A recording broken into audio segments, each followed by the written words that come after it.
Welcome back to the show on this fine Saturday night.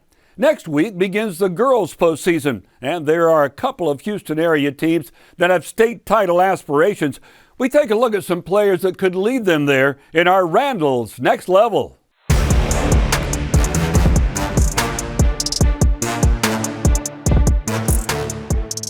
Jon Poorman joins us now from the Houston Chronicle. Jon, Class 6A has some serious contenders to go to the Alamo Dome for state in a couple of weeks. Who are a couple of players that need to take their game to the next level if their teams want to make it to San Antonio? Well, let's start with a team that is no stranger to postseason success, and that's Summer Creek. They have a Rutgers signee in Zakara Perkins, who has been through some of these postseason battles. She's a really talented player. They have a really talented team overall, with the veteran coach and Danny Ott leading the way there now.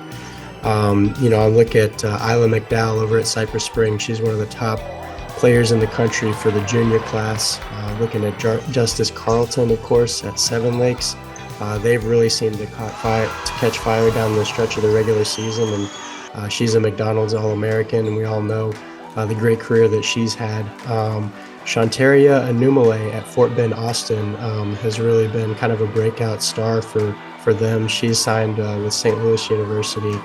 She's been really good, and they are the top-ranked team in the Houston area as far as the state rankings go entering the postseason. And then, looking over at Langham Creek, of course, they're in the same district as Cypress Springs, but they're definitely a team that can make some noise in the postseason with Heather Bayman, the Texas State signee, leading the way. So, there's plenty more that I could name, but those are some of the girls that I'm looking at to have some big postseason runs and help their teams, have some success.